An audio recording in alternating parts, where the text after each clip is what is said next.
At the same time BJP ತಂಡ ಕೂಡ TB ಡ್ಯಾಂಗೆ ಆಗಮಿಸಿದೆ. BY Vijayendra ನೇತೃತ್ವದ ತಂಡ ಆಗಮಿಸಿದೆ.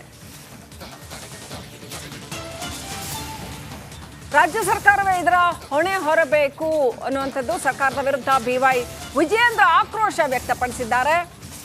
DCM ಅಧಿಕಾರಿಗಳನ್ನ ಹೊಣೆ ಮಾಡಲ್ಲ ಅಂತ ಹೇಳ್ತಾ ಇದ್ದಾರೆ. ಸರ್ಕಾರದ ಹೊಣೆಗೇಡಿತನ ಕಾಣಿಸ್ತಾ ಇದೆ ಇದರಲ್ಲಿ ಅಂತ BY ವಿಜಯೇಂದ್ರ ಕಿಡಿಕಾರಿದ್ದಾರೆ. ಈ ಭಾಗದ ರೈತರ ಕಥೆ ಏನಾಗಬೇಕು ಅಂತ ವಿಜಯೇಂದ್ರ ಹೇಳಿದ್ದಾರೆ. ತುಂಗಭದ್ರಾ ಜಲಾಶಯ ನಮ್ಮ ಈ ಕಲ್ಯಾಣ ಕರ್ನಾಟಕದ ಜೀವನಾಡಿ.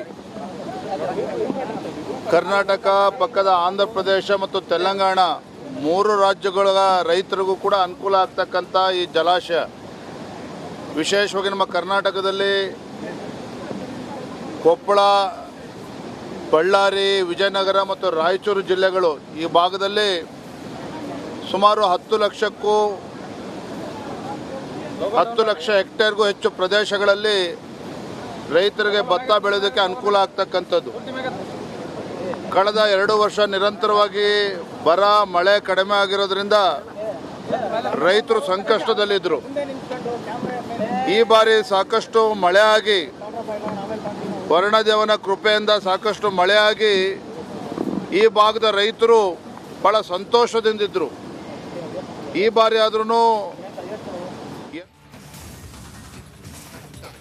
ಬಟ್ ಬೇರೆ ಎಲ್ಲಾದ್ರೂ ಈ ತರ ಲೀಕೇಜ್ ಇದೆಯಾ ಅಥವಾ ಬೇರೆ ಎಲ್ಲಾದ್ರೂ ಈ ತರ ಕ್ರ್ಯಾಕ್ಸ್ ಇದೆಯಾ ಅಥವಾ ಲಿಂಕ್ ತಪ್ಪೋ ಅಂತದ್ದಿದೆಯಾ, ಇದರ ಪರಿಶೀಲನೆ ಒನ್ಸ್ ಅಗೈನ್ ಮೇಂಟೆನೆನ್ಸ್ ಅದನ್ನು ಕೂಡ ಮಾಡೋದಕ್ಕೆ ಅಧಿಕಾರಿಗಳು ರೆಡಿ ಆಗಿದ್ದಾರಾ?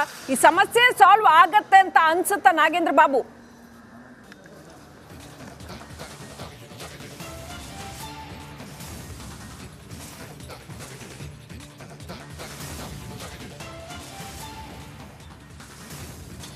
ಶ್ರೀಲಕ್ಷ್ಮಿ, ಖಂಡಿತವಾಗ್ಲೂ ಕೂಡ ಈ ಸಮಸ್ಯೆ ಸಾಲ್ವ್ ಆಗುತ್ತಾ ಇಲ್ವಾ ಅನ್ನೋದಕ್ಕಿಂತ ಈಗಿನ ರೈತರ ಕಣ್ಣೀರನ್ನ ಒರೆಸುವಂತ ಕೆಲಸವನ್ನ ರಾಜ್ಯ ಸರ್ಕಾರ ಮಾಡುತ್ತಾ ಅನ್ನೋದು ಮುಖ್ಯವಾಗಿರುವಂತ ವಿಚಾರ. ಶ್ರೀಲಕ್ಷ್ಮಿ, ಈಗ ರಿಪಬ್ಲಿಕ್ ಕನ್ನಡ ತಂಡ ಆ ಒಂದು ಜಾಗಕ್ಕೆ ಬಂದು ಅಲ್ಲಿಂದ ಗ್ರೌಂಡ್ ರಿಪೋರ್ಟ್ ಅನ್ನ ಮಾಡುವಂತ ಕೆಲಸವನ್ನ ಮಾಡ್ತಾ ಇದೆ. ನೋಡಿ, ಈಗ ನಾವು ಇಲ್ಲಿಂದ ಸ್ವಲ್ಪ ದೂರದಲ್ಲಿ ನಿಂತು ಆ ಒಂದು ವರದಿಯನ್ನು ಕೂಡ ಮಾಡ್ತಾ ಇದ್ವಿ. ಈಗ ನಮ್ಮ ವೀಕ್ಷಕರಿಗೆ ಆ ಡ್ಯಾಮ್ನ ಮುಂಭಾಗದಲ್ಲಿರುವಂಥ ಒಂದು ನಡುಗಡ್ಡೆಯಿಂದ ಆ ಒಂದು ಗೇಟ್ನ ನೇರವಾಗಿ ತೋರಿಸುವಂಥ ಕೆಲಸಕ್ಕೆ ಈಗ ಮುಂದಾಗಿರುವಂಥ ದೃಶ್ಯವನ್ನು ನಾವೀಗ ತೋರಿಸ್ತಾ ಇದ್ದೀವಿ. ಈಗ ನಮ್ಮ ಕ್ಯಾಮ್ರಾ ಪರ್ಸನ್ ಕಿರಣ್ ಕೂಡ ನಮ್ಮ ಜೊತೆ ಇದ್ದಾರೆ. ಅವರು ಕೂಡ ನನ್ನ ಜೊತೆಲೇ ಬಂದು ಅದನ್ನು ತೋರಿಸ್ತಾರೆ. ನೋಡಿ, ಈಗ ಪ್ರಮುಖವಾಗಿ 19ನೇ ಗೇಟ್ನ ದೃಶ್ಯಾವಳಿಯನ್ನು ನೀವೀಗ ಗಮನಿಸ್ತಾ ಇದ್ರಲ್ಲ ಶ್ರೀಲಕ್ಷ್ಮಿ. ನೋಡಿ, ಬೇರೆ ಉಳಿದ ಗೇಟ್ಗಳಿಗೂ 19ನೇ ಗೇಟ್ಗೂ ಬಹಳಷ್ಟು ಅಜಗಜಾಂತರ ವ್ಯತ್ಯಾಸ ಇದೆ. ಎಷ್ಟು ಹೈಟಲ್ಲಿ ಇದೆ ಅಂತೇಳಿ ನಿಮಗೆ ಗೊತ್ತಾಗ್ತಾ ಇದೆ. ಸೊ ಈಗ 60 TMC ನೀರನ್ನು ಈಗ ಕಡಿಮೆ ಮಾಡಲೇಬೇಕಾದಂಥ ಅನಿವಾರ್ಯತೆ. ಅಷ್ಟು ನೀರನ್ನು ಕಡಿಮೆ ಮಾಡಿದ್ದೆ ಆದರೆ ಮುಂಬರುವಂಥ ದಿನಗಳಲ್ಲಿ ಕುಡಿಯೋದಕ್ಕೂ ಕೂಡ ಸಮಸ್ಯೆ ಆಗುತ್ತೆ, ಜೊತೆಗೆ ರೈತರಿಗೆ ಬೆಳೆ ಬೆಳೆಯೋದಕ್ಕೂ ಕೂಡ ಸಮಸ್ಯೆಗಳು ಉದ್ಭವ ಆಗುತ್ತೆ. ಹಾಗಾಗಿ ಈಗ ಸಚಿವರು ಜೊತೆಗೆ ಅಧಿಕಾರಿಗಳು ಒಂದಷ್ಟು ಸಭೆಯನ್ನು ನಡೆಸಿ ಈಗ ಆ ಒಂದು ಭಾಗದಲ್ಲಿ ಗೇಟನ್ನು ಅಳವಡಿಸೋದಕ್ಕೆ ಸಾಕಷ್ಟು ಪ್ಲಾನ್ಗಳನ್ನು ಕೂಡ ಮಾಡ್ಕೊಳ್ತಾ ಇದ್ದಾರೆ. ಸೊ ನೋಡಿ, ಪ್ರಮುಖವಾಗಿ ಈ ಎಲ್ಲ ಗೇಟ್ಗಳನ್ನು ಕೂಡ ಗಮನಿಸಿದಾಗ ಬೇರೆ ಯಾವುದಾದ್ರು ಗೇಟ್ಗಳಲ್ಲಿ ಸಮಸ್ಯೆ ಇದೆಯಾ ಅದನ್ನು ಕೂಡ ಈಗ ಲೆಕ್ಕ ಹಾಕಬೇಕು. ಜೊತೆಗೆ 19ನೇ ಗೇಟ್ ಈಗ ಸಚಿವರಾಗಿರುವಂಥ ಶಿವರಾಜ್ ತಂಗಡಗಿಯವರು ರಿಪಬ್ಲಿಕ್ ಕನ್ನಡ ಜೊತೆ ಮಾತನಾಡಬೇಕಾದ್ರೆ ಅವರು ಒಂದು ಮಾತನ್ನು ಹೇಳಿದ್ರು, ನಾವು 2 ಪ್ಲಾನ್ಗಳನ್ನು ಮಾಡ್ತಾ ಇದ್ದೀವಿ ಅಂತೇಳಿ. ಒಂದು ಕಡೆ ನಾರಾಯಣ್ ಇಂಜಿನಿಯರ್ಸ್ ಅಲ್ಲೂ ಕೂಡ ಒಂದು ಗೇಟನ್ನು ರೆಡಿ ಮಾಡಲಾಗ್ತಾ ಇದೆ. ಮತ್ತೊಂದು ಭಾಗದಲ್ಲಿ ಹಮೀದ್ ಇಂಜಿನಿಯರಿಂಗ್ ವರ್ಕ್ಸ್ ಅಲ್ಲೂ ಕೂಡ ಒಂದು ಗೇಟನ್ನು ತಾತ್ಕಾಲಿಕವಾಗಿ ಅದನ್ನು ಕ್ಲೋಸ್ ಮಾಡಿಸುವ ಸಲುವಾಗಿ ಒಂದಷ್ಟು ಪ್ಲಾನಿಂಗ್ಗಳನ್ನು ಮಾಡ್ತಾ ಇದ್ದಾರೆ. ನಾಳೆ ಸಂಜೆ ಅಷ್ಟೊತ್ತಿಗೆ ಎಲ್ಲವೂ ಅಂದುಕೊಂಡಂಗೆ ಆದರೆ ಗೇಟ್ಗಳೆಲ್ಲವೂ ಕೂಡ ಸಿದ್ಧವಾಗುತ್ತೆ. ಆದ್ರೆ ಪ್ಲಾನ್ ಬಿ ಏನು ಅನ್ನೋದಾದ್ರೆ ಈಗ ಜಿಂದಾಲ್ ಸ್ಟೀಲ್ ವರ್ಕ್ ಏನಿದೆಯಲ್ಲ ಆ ಕಂಪನಿ ಅಧಿಕಾರಿಗಳನ್ನ ಕೂಡ ಕರೆಸಿ ಮಾತುಕತೆ ನಡೆಸಿರುವಂತ ಅಧಿಕಾರಿಗಳು ಜೊತೆಗೆ ಸಚಿವರು ಪ್ರಮುಖವಾಗಿ ನೋಡಿ ಆ ಒಂದು ನೀರೇನು ಬರ್ತಾ ಇದೆಯಲ್ಲ ಆ ಬರ್ತಾ ಇರುವಂತ ನೀರಿನಲ್ಲೇ ಆ ಗೇಟ್ ಅನ್ನ ಹಾಕುವಂತ ಕೆಲಸಕ್ಕೆ ಈಗ ಮುಂದಾಗ್ತೀವಿ ಅಂತ ಹೇಳಿದ್ದಾರೆ. ಆದ್ರೆ ಇದು ಎಷ್ಟರ ಮಟ್ಟಿಗೆ ಸಕ್ಸಸ್ ಆಗುತ್ತೆ ಅಂತೇಳಿ ಈಗ ಪ್ರಮುಖವಾಗಿ ಕಾದು ನೋಡ್ಬೇಕು.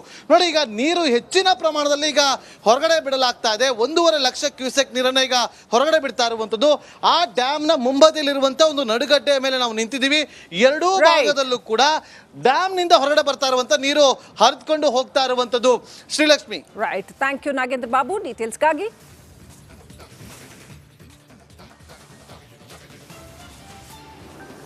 ನೀರು ಹೋಗೋದಕ್ಕೆ ಫ್ಲೈಓವರ್ ಮೇಲೆ ನೀರು ನಿಲ್ಲುತ್ತಲ್ಲ ಸ್ವಾಮಿ, ಅದಕ್ಕೇನ್ ಮಾಡ್ತೀರಾ?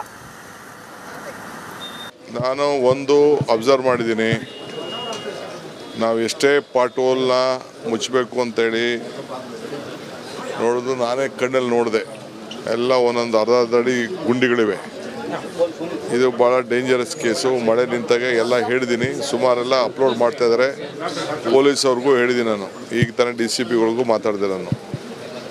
ಎರಡನೇದು, ಈ ನೀರನ್ನು ಏನು ಮಳೆ ಜಾಸ್ತಿ ಬಂದಾಗ ನುಗ್ತಾ ಇದೆ ಎಲ್ಲ ಕಡೆನೂ. ಈಗ ಮುಂದಕ್ಕೆ ನಾವು ಅದನ್ನು ವಾಲು, ರಿಟೈನಿಂಗ್ ವಾಲ್ ಏನಿದೆ ಅದನ್ನು ಕಂಪ್ಲೀಟ್ ಮಾಡಲೇಬೇಕಾಗಿದೆ, ಆನ್ ಪ್ರಯಾರಿಟಿ.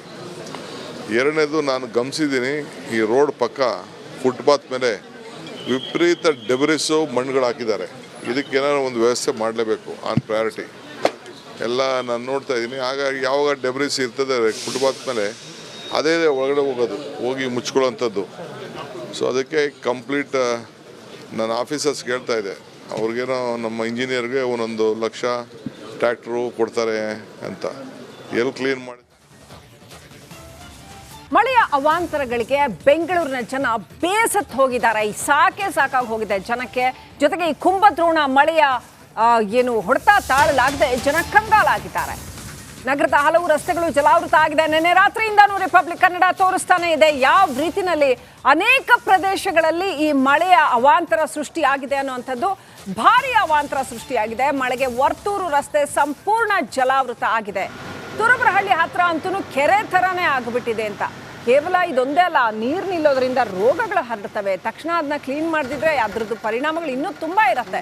ಅಮೃತಹಳ್ಳಿಯಲ್ಲಂತೂ ಮನೆಗಳಿಗೆ ನೀರು ನುಗ್ಗಿದೆ. ಮುನಿಸ್ವಾಮಪ್ಪ ಲೇಔಟ್ನಲ್ಲೂ ಅಷ್ಟೇ ಸಿಕ್ಕಾಪಟ್ಟೆ ಅವಾಂತರಗಳ ಸರಣಿನೇ ಆಗಿದೆ. ಇಲ್ಲೆಲ್ಲ ಒಮ್ಮೆ ನೀರು ಬಂತು ಅನ್ನೋದಷ್ಟೇ ಪ್ರಾಬ್ಲಮ್ ಅಲ್ಲ, ನಂತರದಲ್ಲಿ ಸ್ವಚ್ಛತಾ ಕಾರ್ಯ ಇರಬಹುದು ಅಥವಾ ವಸ್ತುಗಳು ಹಾಳಾಗಿರುವಂಥದ್ದು ಇರಬಹುದು, ಎಲ್ಲ ಎಷ್ಟು ಕಷ್ಟ ಆಗುತ್ತೆ ಆ ನಂತರದ್ದು ಅನ್ನುವಂಥದ್ದು. ಒಟ್ಟಾರೆ ಮಳೆಯಿಂದಾಗಿ ಸಾಕಷ್ಟು ಅನಾಹುತ ಸಂಭವಿಸಿದೆ ಬೆಂಗಳೂರು ನಗರದಲ್ಲಿ.